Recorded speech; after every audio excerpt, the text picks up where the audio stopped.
Mekah, kota suci bagi umat Islam sedunia, yang Allah Subhanahu wa Ta'ala telah menetapkan kesuciannya sejak diciptakannya langit dan bumi. Tetapi dalam sejarahnya pernah ada manusia-manusia durjana yang menistakan Mekah, bahkan Ka'bah, Baitullah yang menjadi kiblat peribadatan Muslim. Peristiwa tahun 317 Hijriah atau 886 Masehi, darah membanjir tiap sudut Ka'bah. Mayat puluhan ribu jamaah haji bergelimpangan. Sebagian dilempar ke sumur Zam-Zam, sebagian lagi hanya dibenamkan ke dalam liang tanah tanpa disucikan apalagi disolati. Bau anyir darah merebak. Mengapa peristiwa tragis ini bisa menimpa Baitullah? Siapa pelaku durjana yang nekat melakukan kemungkaran yang tak pernah bisa dibayangkan ini? Tonton video hingga usai agar kita bisa mendapat manfaat dari video ini.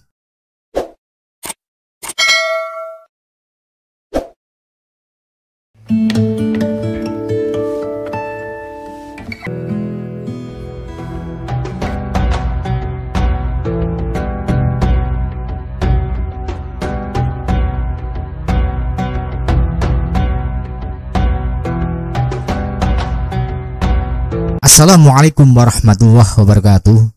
Alhamdulillahi wahdah, wassalatu wassalamu ala rasulillah. Para sahabat jejak santri yang budiman, kota Mekah adalah kota mulia. Mekah memiliki hukum-hukum yang telah ditetapkan syariat sebagai bukti yang menunjukkan kemuliaannya. Bahkan Allah Subhanahu wa Ta'ala menetapkan Mekah sebagai kota suci sejak penciptaan langit dan bumi hingga hari kiamat kelak. Inna hadzal balada haramahu Allahu yauma khalaqas samawati wal arda fahuwa haramun bi hurmatillahi ila yaumil qiyamah. Sesungguhnya kota ini Allah telah memuliakannya pada hari penciptaan langit dan bumi. Ia adalah kota suci dengan dasar kemuliaan yang Allah tetapkan sampai hari kiamat. Hadis riwayat Bukhari dan Muslim. Siapapun dilarang melakukan perbuatan maksiat. Tetapi meski larangan ini telah jelas, ternyata dalam perjalanan sejarah kaum muslimin, khususnya kota Mekah dan Ka'bah, pernah terjadi pelanggaran yang sangat memilukan dan menodai Ka'bah secara khusus, yaitu terjadinya penjarahan Hajar Aswad. Hajar Aswad merupakan batu termulia. Dia berasal dari jannah. Rasulullah SAW bersabda, "An Ibni Abbas qala Rasulullah sallallahu alaihi wasallam,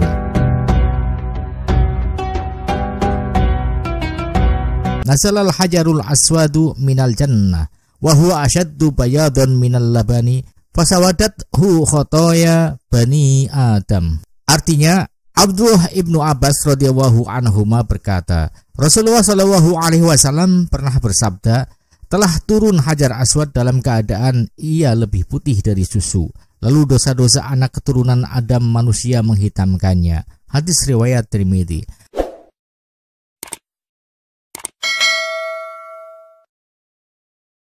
Tentang keutamaannya yang lain, beliau Shallallahu Alaihi Wasallam bersabda, dari Ibnu Umar, saya mendengar Rasulullah Shallallahu Alaihi Wasallam bersabda, Inna mashahuma yuhottonil khoti'ah.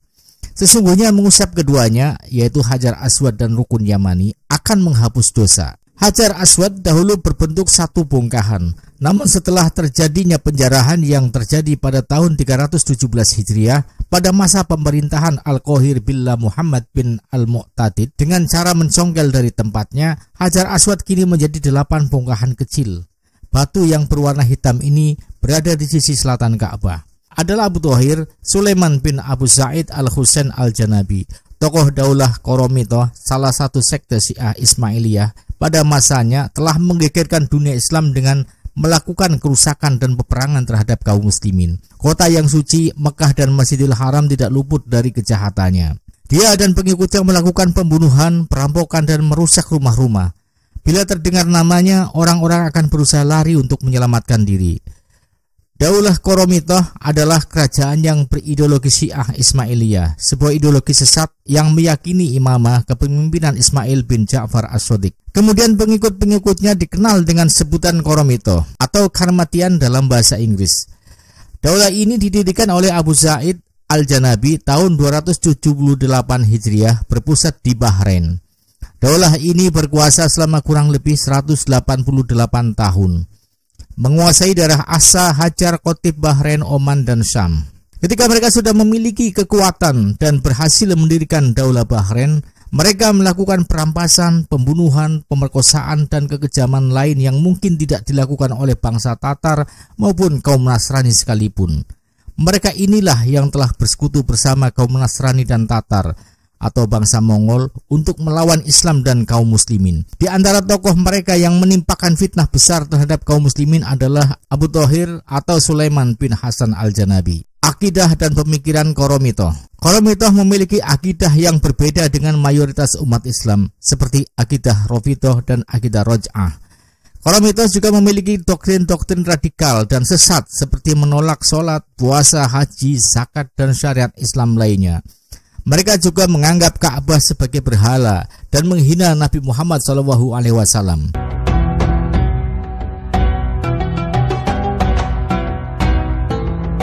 Selain itu juga mereka mengklaim memiliki ilmu batin yang lebih tinggi daripada ilmu lahir. Mereka melakukan tindak-tindakan kekerasan dan terorisme terhadap kaum muslimin lainnya seperti merampok karavan dagang, membakar masjid-masjid, dan membunuh para ulama. Al-Qoromitoh memiliki pemikiran bahwa mereka tidak menganggap suci Mekah dan Ka'bah, tetapi tanah Karbala lebih utama dari Mekah.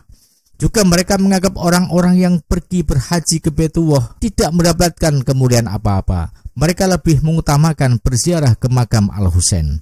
Sampai bencana besar datang pada tahun 317 Hijriah. Abu Thahir Al-Qoromoti, pemimpin mereka, memutuskan untuk memasuki Makkah sendiri dan melakukan apa yang mereka sukai.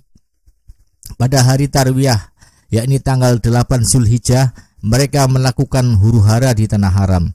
Sebanyak 700 tentara dipimpin Abu Thahir membunuh jamaah haji yang sedang menunaikan manasiknya. Abu Thahir berdiri di pintu Ka'bah dengan pengawalan, menyaksikan pedang-pedang pengikutnya merajalela menyudahi nyawa-nyawa manusia. Mereka menyerbu jamaah haji dengan ganas, membunuh dan menginjak-injak dengan barbarisme yang tragis, meneriaki korban dengan ejekan dan kebrutalan. Wahai keledai, bukankah kamu mengatakan di rumah ini bahwa siapapun yang memasukinya aman? Di mana kehormatannya sekarang? Sementara Abu Thahir berdiri di pintu Ka'bah dengan pengawalan, menyaksikan pedang-pedang pengikutnya merajalela menyudahi nyawa-nyawa manusia.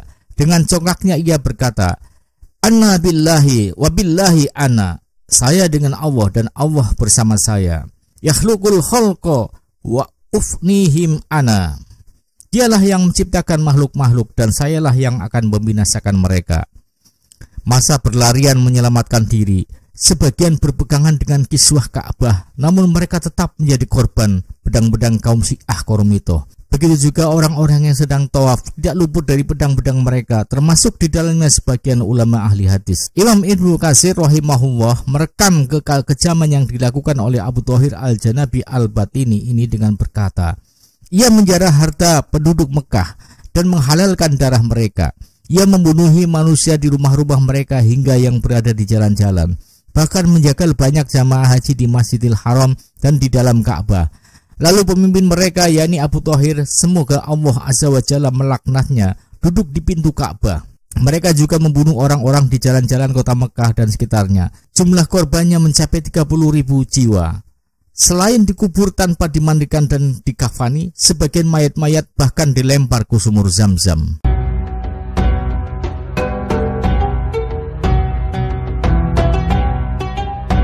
Sahabat jejak santri yang budiman, Ibnu Katsir melanjutkan, setelah pasukan Qoromitoh ini melakukan aksi brutal dan perbuatan keji terhadap para jamaah haji, Abu Thahir ini menyuruh pasukannya agar melemparkan mayat-mayat yang tewas ke sumur Zam-Zam, dan sebagian lain dikubur di tempat-tempat mereka di Tanah Haram, bahkan di dalam Masjidil Haram, tanpa dikafani dan dimandikan. Kemudian Abu Thahir memerintahkan agar mencopot pintu Ka'bah, melepaskan kiswahnya untuk ia koyak-koyak dan bagikan kepada pasukannya. Jelas Ibnu Katsir dalam kitab Al-Bidayah wa Nihayah. Dia meminta kepada salah seorang pengikutnya untuk naik ke atas Ka'bah dan mencabut talang Ka'bah.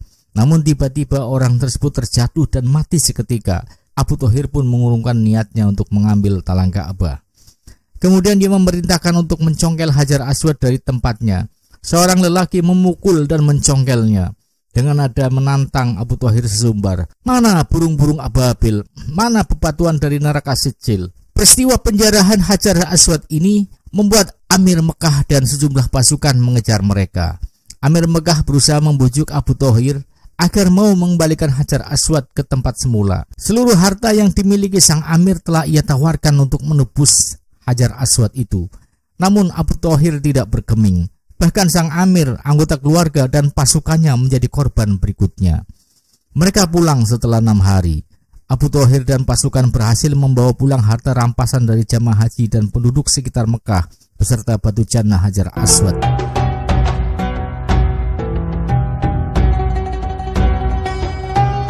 Menurut Al-Hafidz Ibnu Katsir, golongan Syiah Qoromitoh membabi buta semacam itu karena mereka sebenarnya adalah kufar zanadiqoh. Mereka berafiliasi kepada rezim Fatimiyun yang telah menancapkan hegemoninya pada tahun-tahun itu di wilayah Afrika. Pemimpin mereka bergelar Al-Mahdi, yaitu Abu Muhammad Ubaidillah bin Maimun Al-Qadah. Sebelumnya ia seorang Yahudi yang berprofesi sebagai tukang emas. Lantas mengaku telah masuk Islam dan mengklaim berasal dari kalangan Syarif atau keturunan Nabi Muhammad SAW. Banyak orang dari suku barbar yang mempercayainya, hingga pada akhirnya ia dapat memegang kekuasaan sebagai kepala negara di wilayah tersebut. Orang-orang Qoromitoh menjalin hubungan baik dengannya. Mereka, orang-orang Qoromitoh, akhirnya menjadi semakin kuat dan terkenal.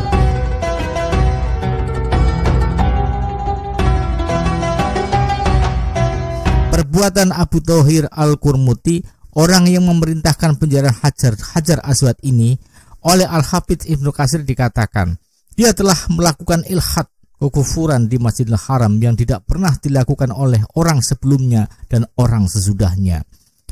Setelah masa 22 tahun Hajar Aswad dalam penguasaan Abu Thohir, ia kemudian dikembalikan, tepatnya pada tahun 339 Hijriah. Pada saat mengungkapkan kejadian tahun 339 Hijriah, Al-Hafidz Ibnu Katsir menyebutnya sebagai tahun berkah, lantaran pada bulan Zulhijjah tahun tersebut, Hajar Aswad dikembalikan ke tempat semula. Peristiwa kembalinya Hajar Aswad sangat menggembirakan segenap kaum muslimin. Pasalnya beberapa usaha dan upaya untuk mengembalikannya sudah pernah dilakukan. Salah satunya adalah Amir Bajgam At-Turki pernah menawarkan 5.000 dinar sebagai tebusan Hajar Aswad. Tetapi tawaran itu tidak meluluhkan hati Abu Thohir, pimpinan Qoromitoh saat itu. Pada tahun 339 Hijriah, sebelum mengembalikan ke Mekah, orang-orang Qoromitoh mengusung Hajar Aswad ke Kufah dan menggantungkannya pada 7 tiang masjid Kufah agar orang-orang dapat menyaksikannya. Lalu Abu Thohir menulis ketetapan, kami dahulu mengambilnya dengan sebuah perintah dan sekarang kami mengembalikannya dengan perintah juga. Akhirnya Hajar Aswad dikirim ke Mekah di atas satu tunggangan tanpa ada halangan dan sampai di Mekah pada bulan Zulqa'dah tahun 339 Hijriah.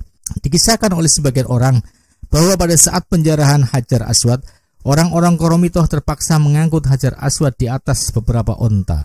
Punuk-punuk onta sampai terluka dan mengeluarkan nanah. Tetapi saat dikembalikan hanya membutuhkan satu tunggangan saja, tanpa terjadi hal-hal aneh dalam perjalanan. Allahu a'lam bishawab. Demikian yang saya sampaikan, kurang lebihnya mohon maaf. Wabillahi taufiq wal hidayah. Wassalamualaikum warahmatullahi wabarakatuh.